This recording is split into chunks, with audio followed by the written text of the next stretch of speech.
And you got this new tune out, Broken Man. I've listened to it a couple of times because I like to get a feel for a tune. And I want to, it seems pretty deep. What's the story behind the song?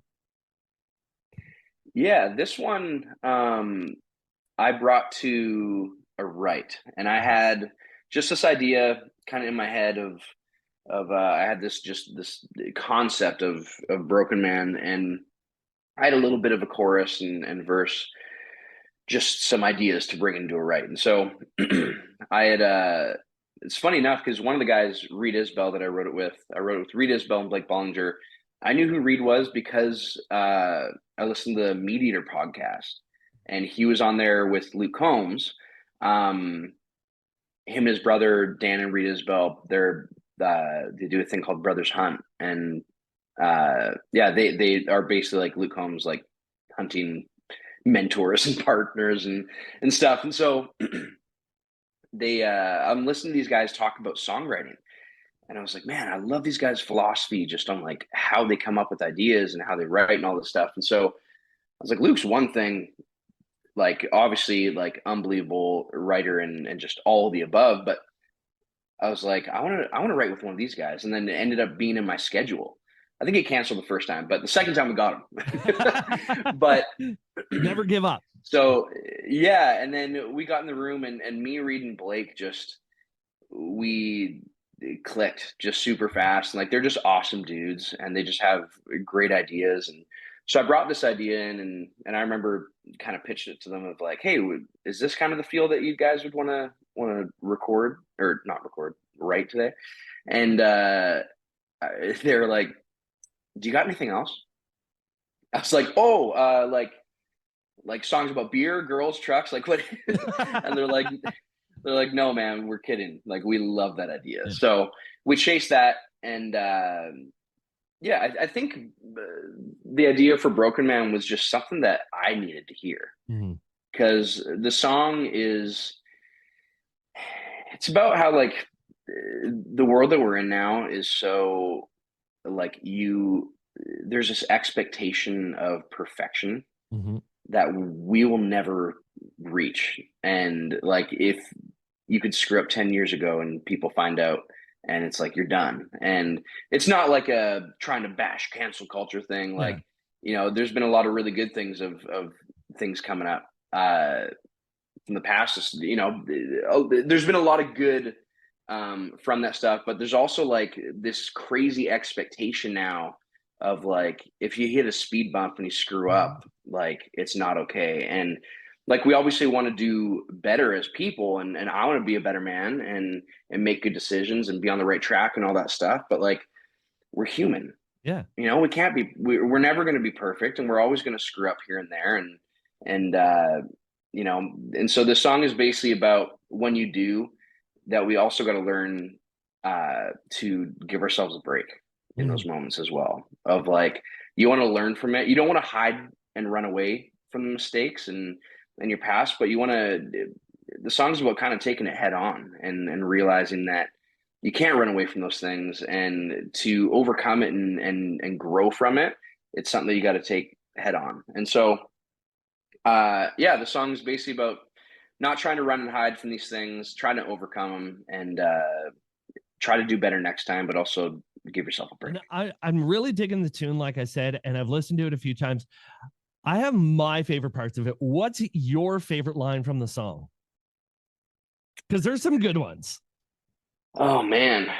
I mean the lead up to like the hook is praying that you'll change and hoping that you can. Yeah. And these are the good intentions of a broken man. And like that's the whole idea of the song. And that was actually like the first part that I had written because I was like, I tried to do my best, tried to do my best, but like I'm still, sometimes you screw up. So I do love that part. I also love that I we fit Folgers into it. We wrote a line. I had a line on the second shelf, like my old man. You'll find half a Mickey behind a Folgers can. Yeah. So we finished the song with Mickey in there, Yeah. and because I had this visual of like a guy trying to hide his alcohol and Mhm. all this stuff, and the guys at the end, they're both American. They go, "By the way, what's a Mickey?" I was like, "What?" And they're like, "Yeah, we have no clue what a Mickey is. We're just rolling with it." And I Yeah. was like, "Oh man!" I was like, like a smaller plastic bottle of alcohol, and they're like, "Oh, a fifth." I was like, "What the hell's a fifth?" And so we were like, I was like, honestly, a fifth sounds cooler than a Mickey, and Yeah. so we went with the American lingo on that one. But yeah, I think praying that you change and hoping that you can is probably my favorite one, other than the line, "The Father of the Year ain't what you think." That's what got me. Your first four lines in the song to me came out swinging. Like, some songs start soft and lead in. This was a Yeah. hit right off the get. Like the first four lines, I was like, wow, that's getting right to the point. Yeah, we got real fast.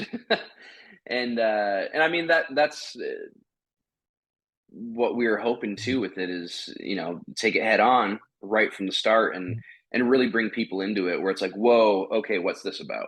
Yeah. And there's like a little bit of a shock factor too where you're like, oh crap, what did this guy do? Well, And I'll tell you, man, it worked. yeah. You got me. Oh, good. I'm glad it worked. So I saw that you recently played Whiskey Jam for Boots and Hearts. That was yesterday, was it? That was last night. Yeah. How was that? It was so fun. Yeah. Man, that shows it's rock and roll. It's you plug and play. And um yeah, it was so great. And I'm with Republic Live, their management uh now. And so Republic Live is the mother company of Boots and Hearts. And so it was so cool being there like with my team. And I'm in like the Boots family now, I guess. And uh man, they're just known for doing everything above and beyond, and they put together a great lineup, and I got to do it with like all my friends, like Yeah. everybody I played with I mean, last night. I'm like, oh, these are all pals. yeah, you got Andrew, who you're going to be on tour with, James Barker Band, Yeah, Madeline, Shantia, and Ali. Like, that's a yeah, wicked it lineup. was great. Yeah, yeah, and it's nice. Like I'm like, oh, I know all these people, and I enjoy all these people, and so we're doing the show together, and it's always fun. I've chatted Um, with you a few times, Sean Austin, Andrew Hyatt.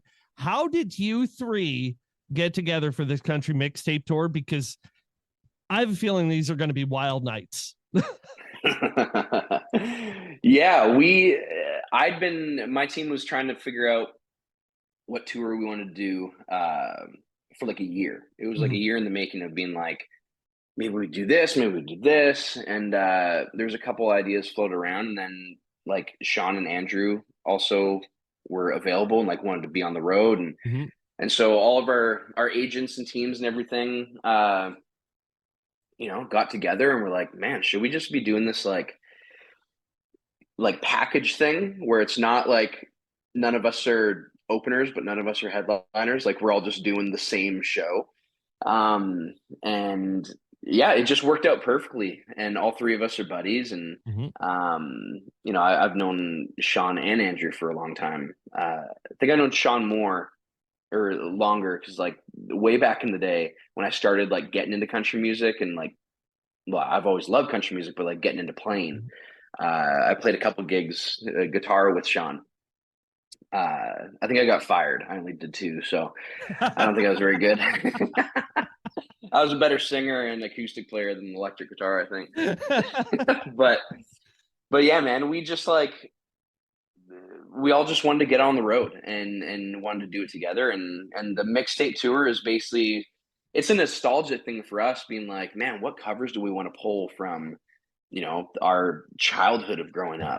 up? Like what did we uh, listen to on our mix CDs and stuff, and which Wow. makes us sound so old, but but yeah, like I'm thinking back, I'm like, man, I remember listening on my Discman to like I had like Nickelback and Sum 41 and Yeah. Metallica and 3 Days Grace and a bunch of that stuff that I'm like I grew up like we do country music, but there's a lot of these different influences growing up that make your style what it is within country music too.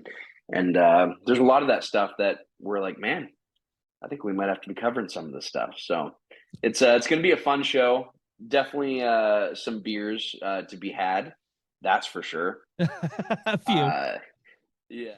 All right. So with the three of you guys hitting the road, I got a couple questions for you. You mentioned there's going to be a few beers consumed. Who is going to consume the most beers, do you think? It's going to be me for sure.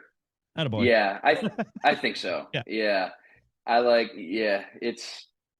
love it. Like I homebrew and stuff too. So like nice. I'm in Nashville right now. I fly home tomorrow morning. And but I've got like a fresh batch that's all carved and ready to go. Just got to put it in the fridge when I get home. And like I love beer. I love craft beer, but I also love, you know, the dirty beer that you're taking out fishing or hunting or whatever you're doing. It's like you take it out in the bush or out on the lake. But I enjoy everything. I'll probably be having a lot.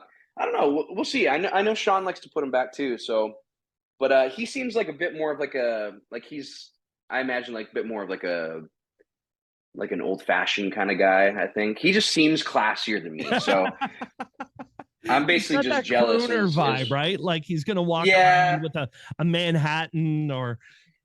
Yeah, I'm like, man, he seems classier than me. And Andrew, I know he likes to put him back too. So we'll see. I think there's going to be beer, but I think there's going to be a lot of other alcohol as well. Yeah. So on the tour, who is going to be most likely to lose their deposit on their hotel room after all of these beverages? Andrew. I had a feeling you were going to say Andrew. I don't know why. He just seems like the bad boy of the group, you know? The type that's going to nail a chair to the ceiling just for fun. Yeah, I'm putting my bet on Andrew for sure. And on this tour, who's most likely to be late for everything? Oh, probably me. Yeah. Punctuality, not a strong suit. I don't know. I think Sean seems just a put together guy. So I feel like he's going to be on time. I think it's going to be a toss between me and Andrew for sure. It's praying that you'll change and hoping that you can. These are the good intentions of a broken man.